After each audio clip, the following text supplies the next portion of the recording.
Halo Sobat Asik Education, selamat datang di Ngobrol Asik 2. Sesuai namanya, kita bakalan ngobrol yang akrab, seru, energik, eksploratif, dan tentunya dengan ceria. Oke, bersama aku Nita Rianti, dan di episode kali ini kita akan membahas terkait dengan bisnis hijau, inovasi karbon, dan kiprah anak muda yang membangun startup yang berdampak. Sangat menarik bukan? Iya, tentunya.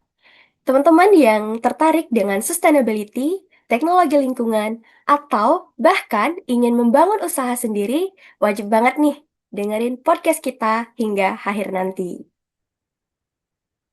Oke, pada kesempatan kali ini kita kedatangan sosok yang luar biasa, sudah terlihat di layar mungkin. Ada, ya, ada Kak Yunikes Kartika Saldina. Oke, mungkin aku izin sapa dulu. Halo Kak Yunike. Halo Kanita, apa kabar juga? Aku baik nih Kak. Astungkare, aku juga sehat, Kak. Aku panggilnya siapa nih, Kak? Biar nggak salah. Kak Yunike atau Boleh, Kak siapa? Kak Yunike boleh. Oke, siap, Kak Yunike.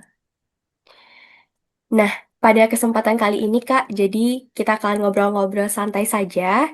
Sebelum itu, aku izin nih buat nyampein profil Kakak dulu, biar teman-teman juga pada tahu. Nah, teman-teman semuanya, Kak Yunike ini adalah direktur sekaligus founder dari PT Algatek Karbon Nusantara, startup berbasis teknologi karbon dan juga energi bersih.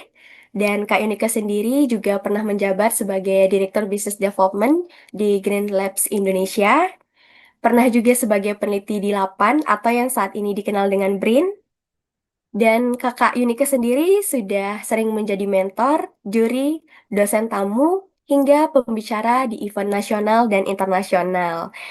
Dan for your information untuk kita semua, Kak Yunike merupakan lulusan S1 dan S2 Kimia di Institut Teknologi Bandung. Aduh, sangat luar biasa sekali ya, Kak. Aku jujur sebagai mahasiswa semester 3 nih agak gimana gitu dengernya. Mulai tergugah nih. Gimana ya caranya biar bisa seperti Kak Yunike? Sebenarnya masalah dibagi waktu aja sih, dijalanin aja juga dengan sukacita gitu ya. Oke, dibagi waktu. Tapi sembari bagi waktu tentu ada keberanian dan juga rasa ingin tahu nggak sih, Kak, di sini? Iya, harus lebih banyak ngeksplor gitu ya, kritis sama yang isu sekarang lagi ada apa sih gitu kali. Oke, tapi kadang Kak, anak muda itu ketika mau melakukan sesuatu, mau keluar dari zona nyaman itu ada rasa kayak, aduh, kayaknya takut nih mau ke situ. Ada apa ya, Tar? Menurut Kakak gimana? Ada cara nggak untuk mengatasi hal itu? Ya, apalagi kita termasuk Gen Z juga ya harusnya ya. Ya, Banyak kali bener. anxiety nih, banyak sekali takut mau coba hal baru. Dalam hidupku banyak juga nih hal-hal yang namanya pivoting dalam hidup. Kalau di dunia startup, pivot itu artinya yang awalnya kita ngira A jadi B nih. Nah, untuk melawan rasa takut itu mungkin banyak harus dapat support juga dari sekitar ya.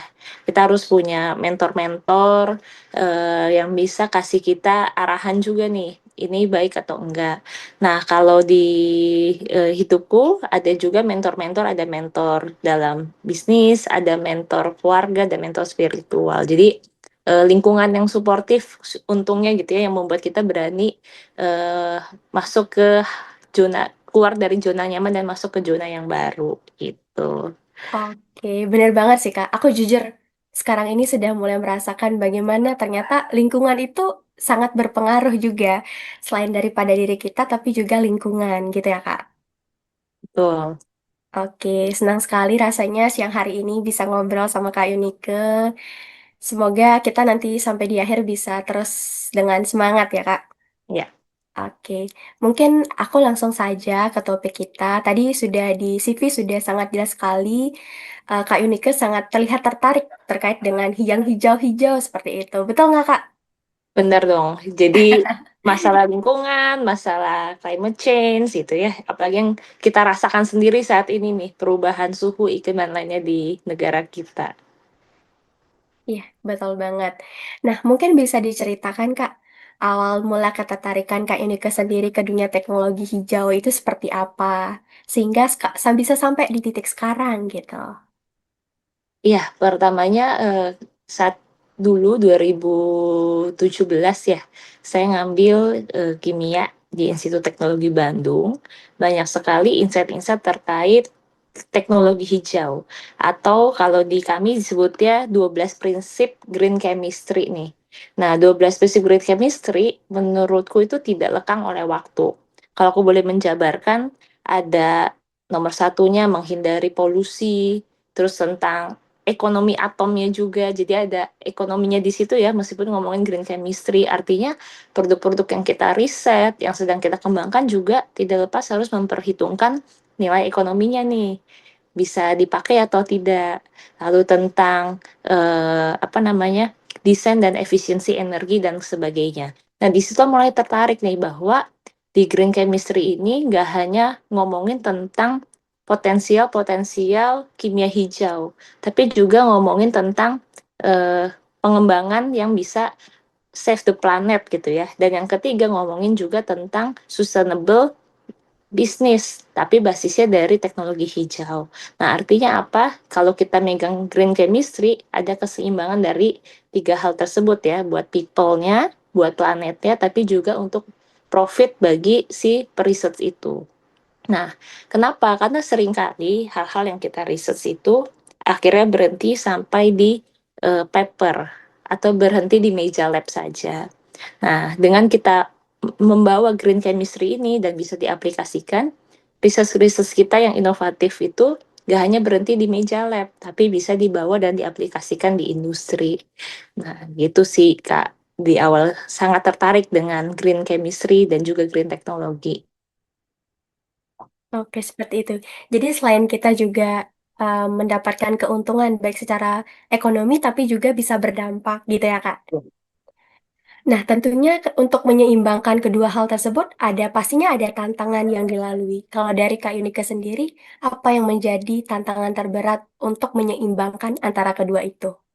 Ya, yang pertama, tantangannya itu adalah ketika baru menjalani, rendahnya pendanaan riset itu jadi salah satu faktor di negara kita gitu ya. Hmm. Sebagai angka fakta, hanya 0,23% dari PDB di Indonesia yang dialirkan untuk riset teknologi hijau gitu. Meskipun di tahun 2025 ini sudah mulai sedikit naik, tapi kalau di Korea Selatan nih itu sekitar 4,6%. Bedanya bisa hampir berapa tuh? 100 kali lipat kali ya. Jadi itu salah satu jadi Ya. tantangan. Jadi ketika kita bawa teknologi baru, tapi belum didukung dengan fasilitas-fasilitas yang memadai. Nah, yang kedua pasti adanya regulasi. Nah, regulasi ini sangat penting. Kenapa? Ketika kita menciptakan teknologi hijau, new energy, apakah regulasinya mendukung gitu ya? Perlu adaptasi sehingga kita sudah ketemu nih di 2025. Mungkin bisa diimplementasikannya by regulations itu 3 sampai 4 tahun ke depan gitu sih. Nah, yang ketiga apa? Banyak sekali masyarakat yang skeptis dulu terkait teknologi baru gitu ya. Itu yang kadang-kadang kita harus masuk ke market ya pelan-pelan. Kita harus mempublikasikan riset kita itu pelan-pelan supaya nggak terjadi apa namanya. Kalau orang katakan greenwashing, ah ini mah cuma greenwashing aja nih, nggak benar-benar berguna, mana lebih mahal. Biasanya kan produk-produk green lebih advance, lebih mahal. Nah itu tiga Ya. tantangan yang sering terjadi nih, terutama sebagai periset-periset lokal gitu. Tentunya dari tantangan-tantangan itu ada solusi-solusi atau upaya yang kakak lakukan. Mungkin bisa dijabarkan kak gimana caranya mengatasi hal tersebut dari tantangan yang sudah kakak sampaikan. Ya, yang pasti dari tadi ya, utamanya mengenai pendanaan. Nah, akhirnya eh, untuk menghadapi supaya si riset ini bisa sampai ke market, itulah kenapa kita membuat nih, memfounded Algatech Carbon Nusantara.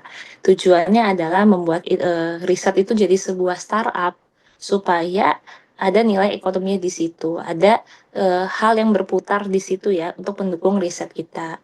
Nah, yang kedua terkait regulasi. Nah, regulasi ini bisa kita bangun dengan kita berasosiasi nih dengan beberapa komunitas. Kita juga melakukan pemaparan, sosialisasi kepada kementerian-kementerian terkait ketika kita punya teknologi baru. Contohnya ada mikroalga, ada green hydrogen, rekan-rekan saya yang buat. Nah, itu kita aktif untuk berasosiasi dan memaparkan ke pemerintah terkait. Biasanya kita ke KLHK, Kementerian Lingkungan Hidup, ke Kementerian Perindustrian, dan juga asosiasi-asosiasi karbon. Nah, di situ biasanya mulai ada dorongan-dorongan dan sentilan-sentilan supaya bisa dibuatkan regulasinya. Nah, yang ketiga, terkait masyarakat ya. Akhirnya kita perlu nih buat konten-konten yang lebih edukatif ya. Bisa salah satu sasarannya dengan aspek ini ya. Jadi kita bisa pelan-pelan masuk ke masyarakat. Oh, di Indonesia nggak kalah saing juga loh. Kadang-kadang kita overpowered dengan teknologi luar negeri Di ya. luar Padahal gitu. di Indonesia juga ada, tapi karena nggak tahu aja. Nah, jadi butuhnya platform-platform edukatif yang lebih masif lagi sih untuk masyarakat kita gitu. Berarti tentunya di sini harus ada perputaran ya Kak. Kita memiliki dampak yang juga bisa dirasakan oleh banyak orang seperti itu ya. Nah, Betul. tadi juga Kakak udah sempat mention nih, seperti di Algatek. Nah, mungkin bisa dijabarkan kepada kita semua biar tahu Algatek itu sebenarnya seperti apa dan solusi apa yang sedang Kakak kembangkan saat ini gitu. Iya, jadi untuk Algatek ini, Algatek Karbon Nusantara ini berdiri juga awalnya karena keresahan. Saya itu orang Bekasi nih. Di Bekasi itu banyak sekali industri yang menghasilkan polusi udara. Dan kalau kita searching, nanti mungkin di YouTube atau di video bisa diedit-edit link-link berita di sini. Kota Boleh. di Indonesia yang polusi udaranya paling terpoluted itu di Jakarta dan Bekasi. Mau pagi, langitnya hitam. Mau siang, langitnya hitam. Padahal bukan mendung. Itu adalah polusi Perasaannya sama udara. aja kayak gitu. Nggak pernah lihat ada matahari yang benar-benar bersinar gitu. Eh, nggak kayak di Bali gitu. Iya, benar. Nah, jadi itu salah satu keresahan kita ya. Bagaimana mengatasi polusi udara tersebut. Dan itu sejalan dengan green chemistry yang nomor satu terkait polusi udara. Nah, yang kedua, kita sudah mulai nih ngerasakan namanya climate change. Udara yang lebih panas, padahal harusnya musim hujan. Yang harusnya musim hujan, malah panas. Yang tiba-tiba hujan terus banjir. Nah, artinya di situ butuh ada yang namanya carbon capture and utilisasi. Kita mulai mengatasi lagi nih emisi gas rumah kaca yang bikin lapisan ozon kita tipis. Nah, salah satunya adalah melalui teknologi mikroalga. Kalau kita hirup 80% oksigen yang kita hirup itu asalnya dari mikroalga laut. Meskipun kita di perkotaan nih, makanya kenapa kota-kota yang ada di pinggir pantai seperti Belitung, Bali, nah Bunaken, itu tuh udaranya bersih ya, karena lebih dekat dari si penghasil sumber oksigen di dunia yang terbesar. Bukan hutan loh, tapi ternyata dari Itu dari mikroalga dan fitoplankton. Nah, kenapa kita nggak membawa si penghasil oksigen terbesar ini dekat dengan kita? Disitulah terjadi namanya desain engineering melalui mikroalga kita supaya dibuatkan fotobioreaktor di industri yang ada di Bekasi, di Jakarta yang tadi most polluted, sehingga bisa langsung di capture dan diutilisasi. Nah, itulah sebabnya kita menciptakan Algatek Karbon Nusantara. Gitu kan itu. luar biasa sekali ya Kak, inovasinya sangat-sangat ini. Tapi aku tempat lihat juga, jadi untuk Algatek ini juga bisa dijadikan apa selain daripada mengcapture uh, lapis untuk melindungi daripada polusi-polusi ini Kak. Mungkin bisa, aku kalau nggak salah sempat lihat bisa dijadikan pakan ternak gitu ya. Pakan untuk ikan. Ya, betul. Jadi itulah kenapa kita sebut ya carbon capture and utilization. Jadi ada kata-kata utilizationnya nih, nggak hanya mengcapture jadi oksigen. Nah, artinya ada yang terutilisasi. Jadi ketika si alga kecil ini makanin karbon, dia bisa menjadi produk-produk yang lebih bervalue. Nah, apa produk bervalue-nya si mikroalga ini ketika dia mengcapture CO2, dia juga menjadi sebuah biomasa.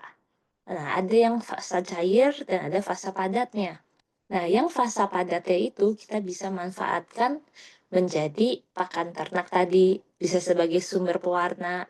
Bahkan ketika kita keringkan menjadi powder alga, itu bisa ditambahkan menjadi suplemen kita.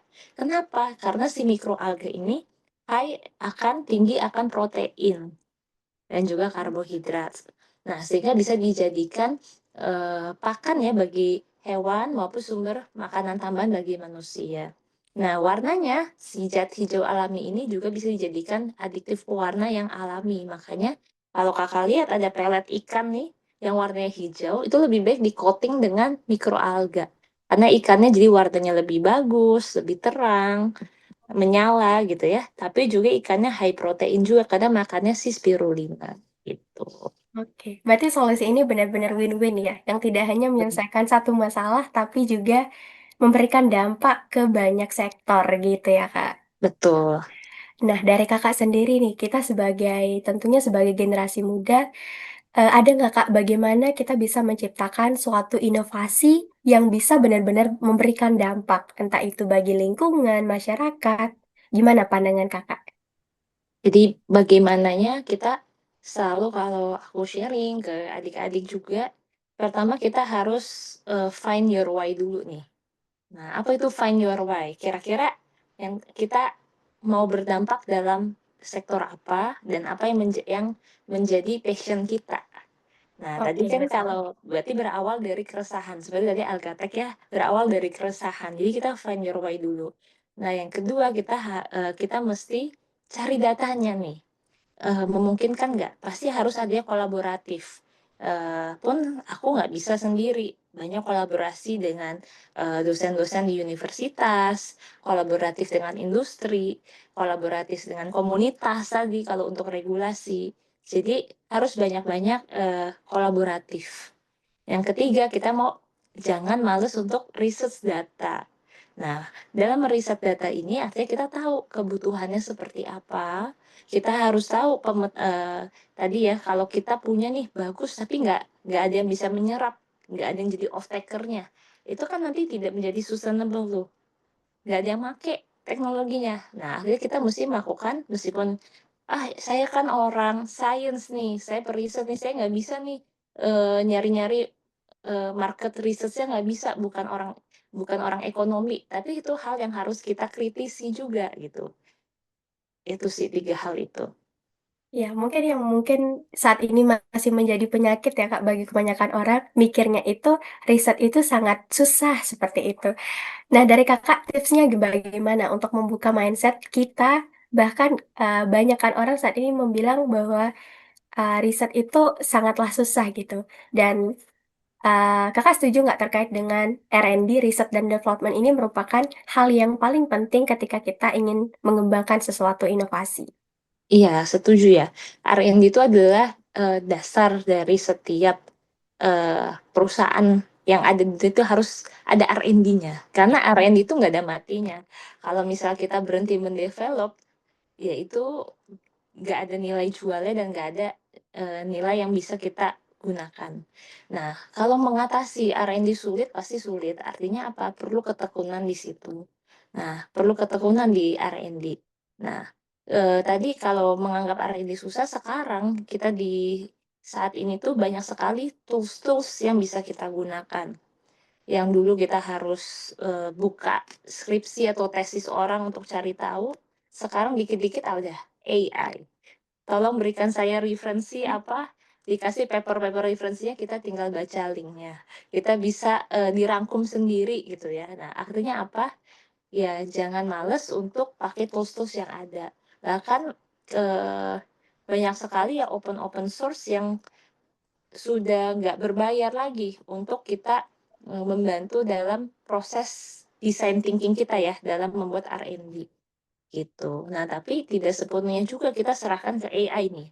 Nah, R&D juga keunikannya adalah tidak bisa digantikan sepenuhnya dengan AI. Butuh ada manusianya di situ yang mau berkembang dan mendevelopnya secara aplikatif ya, secara langsung. Artinya AI ini hanya sebagai tools kita aja untuk mengkatalis proses design thinking R&D kita. Gitu, yang harus dimanfaatkan semaksimalnya.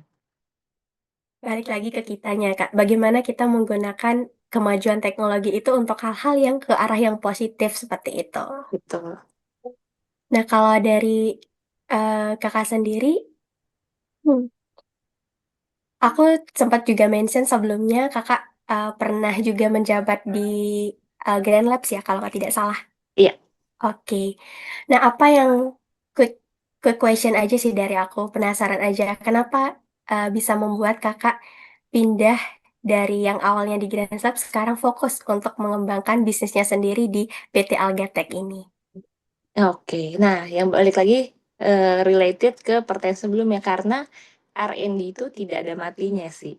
Jadi ketika iya karena R&D tidak ada matinya. Jadi sebetulnya ketika kita kalau di titik aku ketika kita udah mulai autopilot nih sudah bisa dikembangkan. Nah, berusaha untuk mengkatalis hal lainnya lagi yang masih sejalan dengan prinsip green chemistry itu sendiri. Gitu sih. Jadi yang sebelumnya yang Grab kan nggak berhenti juga sampai situ, sudah autopilot berjalan, lalu bikin lagi yang baru gitu ya, bikin lagi yang inovatif lagi supaya ya itu teknologi-teknologi itu tidak ada matinya gitu, tidak berhenti sampai situ aja. Nah, tapi kalau masih apa namanya design thinking ya itu jadi sirkular kan. Jadi dari Green Labs nanti pun dari Algatech punya biomasa alganya bisa dijadikan oil. Nah, nanti masih bisa di sebagai raw materialnya si Green Labs lagi. Jadi ada sirkularnya di situ Yang sebetulnya. intinya masih ada keterkaitannya gitu Ada ya. keterkaitannya di situ. Oke, luar biasa sih. Keren banget untuk inovasinya. Mungkin ini salah satu inovasi yang kayak benar-benar bisa memberikan dampak ke banyak hal gitu, ke banyak sektor tentunya. Nah, balik lagi Kak, tadi Kakak sempat nge-mention bahwa pentingnya sebuah kolaborasi di sini. Kalau dari Kakak sendiri, bagaimana network dan juga tim-tim yang Kakak bangun ini membantu untuk kesuksesan dari usahanya Kakak? Hmm. Iya, network dan tim itu sangat penting ya. Kalau kita di startup itu, kita perlu balance nih. Seringkali semuanya periset. Nah, tapi tidak ada yang bangun networking keluar. Nah, itu penting ya. Biasanya di startup itu butuh 3H nih. The hacker, the hipster, and the hustler. Nah, hacker ini orang yang mendevelop. Orang yang mendevelop. Makanya mungkin bisa kita bilang orang R&D-nya gitu ya.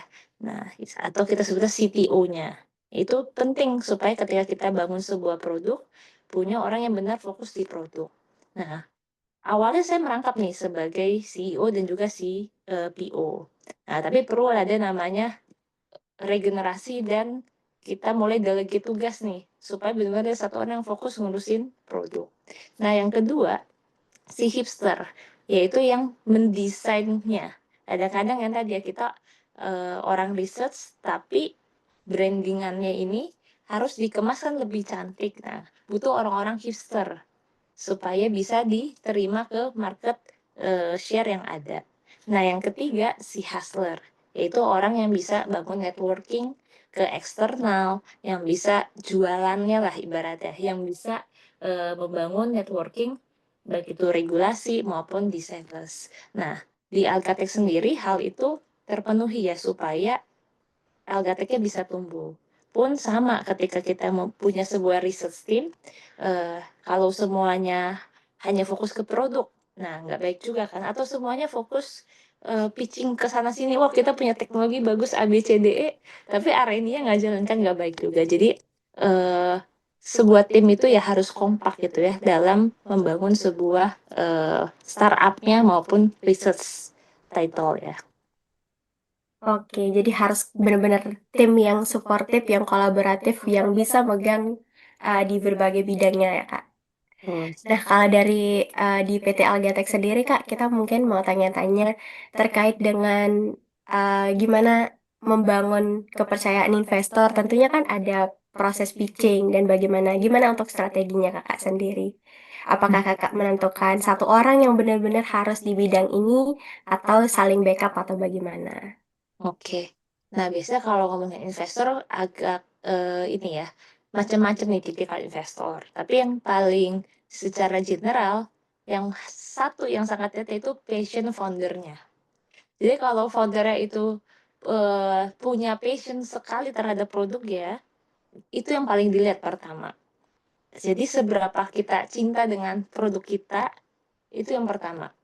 Kalau kita menjelaskan problem mappingnya saja belum jelas atau loyo-loyo, nggak yakin. Nah, itu udah kunci pertama banget itu yang dilihat investor. Nah, yang kedua adalah yang tadi kita punya tim yang balance. Nah, ketika kita punya tim yang balance, sehingga kita bisa memetakan nggak hanya produknya, tapi market research-nya, tapi juga forecasting pertumbuhan startup-nya ke depannya gimana. Itu ya. Kedua dari timnya, makanya harus balance timnya. Nah, yang ketiga biasanya juga dilihat banget dari background. Makanya kenapa kita itu mencari ilmu gitu ya. Itu adalah mata uang yang di mana-mana kepake. Karena ada sering kali how I trust your product since kamu belum ada experience di sini. Nah, tapi kita punya tim yang saling menutupi lubang-lubang itu kan. Gitu. Jadi kita kalau kita berilmu, kita research, kita mengambil pendidikan, itu adalah mata uang yang bisa kepake juga di startup kita. Itu background founders itu harus dan sangat kepake untuk investor. Jadi foundernya harus benar-benar kelihatan mencintai produknya sendiri gitu ya, Kak. Itu utamanya. Oke, sepertinya Kak Yonika sendiri sangat-sangat kelihatan ya, sudah jiwa-jiwanya nilai dari background latar belakangnya emang sesuai dengan yang sedang dikembangkan saat ini usahanya. Oke. Oke Kak, mungkin Kakak bisa bagi anak muda yang saat ini ingin membuka usaha, ingin mulai berbisnis, tapi bingung mulai dari mana. Dari Kak Yonika sendiri, apa langkah awal yang paling penting untuk dilakukan? Ya, yang pertama Indonesia itu nggak kekurangan masalah. Oke, Jadi intinya banyak masalah banget, ada. pasti banyak banget keresahan di sekitar kita yang akhirnya bisa dijadikan sebuah ide riset dan bisnis kita. Indonesia gak kekurangan masalah. Yang kedua, Indonesia juga gak kekurangan solusi dari sumber daya alam kita, sumber daya manusia kita. Tapi banyak sekali kadang-kadang generasi kita itu eh, lebih memilih akhirnya apa? Udah saya mau di negeri orang sebagai WNA. Nah, sebenarnya sangat disayangkan ya. Nah, kita mulai dari mencintai negeri kita dulu, karena banyak sekali keresahan yang belum terjawab nih. Nah, hal-hal kecil. Ada sebuah startup yang, aduh helm saya bau, karena Bekasi panas.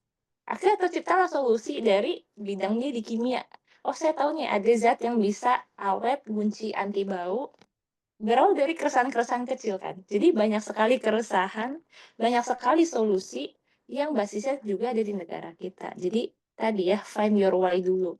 Nah, ketika kita udah nemu alasan yang kuat, kita baru nih kita bisa mulai pelan-pelan eh, kritisi apa ya solusinya. Kita mulai research nih yang terkait dengan problem itu. Yang ketiga, mulai cari partner. Kita mulai banyak-banyak tanya mungkin ke mentor kita, ke teman-teman kita yang ternyata keresahan kita sama nih. Nah, itu jadi kadang-kadang kita merasa kalau sendirian itu lama, tapi kalau bareng-bareng itu bisa lebih cepat.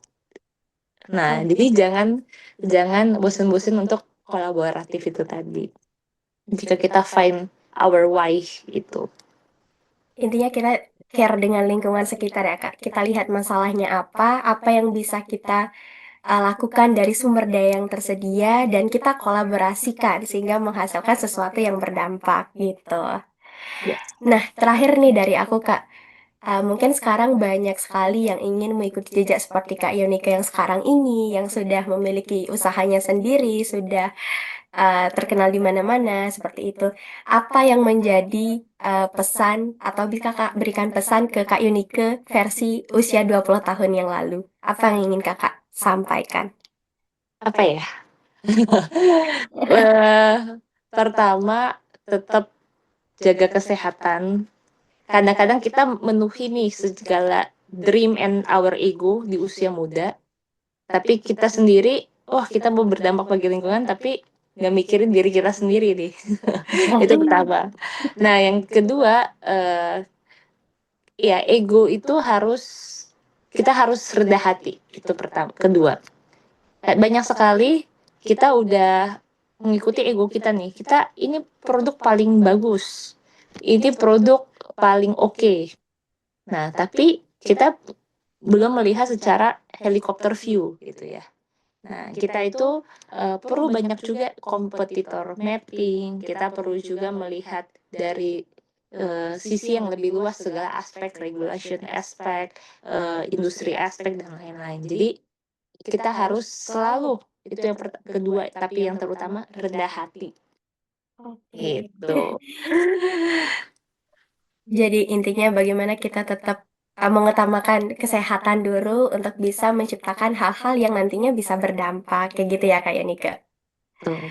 Oke, luar biasa sekali ya obrolan kita hari ini Kak. Terima kasih banyak telah meluangkan waktunya, telah membagi pengalamannya, sharing-sharing kepada aku dan juga teman-teman yang ada di rumah dimanapun, sehingga nantinya ini bisa benar-benar menjadi inspirasi untuk kita bersama dan kita bersama-sama bisa menciptakan hal-hal yang berdampak tidak hanya untuk diri kita sendiri, tapi juga untuk lingkungan.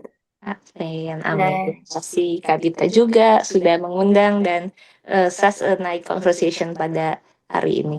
ya Kak, sama-sama.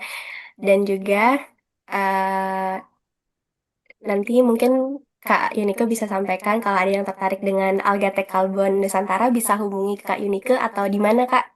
Ya, buat yang tertarik buat apa sih yang Alga Karbon Nusantara kerjakan, bisa visit website kita maupun visit di LinkedIn kita maupun Instagram. Dan kalau mau connect juga bisa follow juga Yunika Kartika Selda di LinkedIn gitu. Aku suka sharing-sharing insight-insight di sana. Thank Oke. you.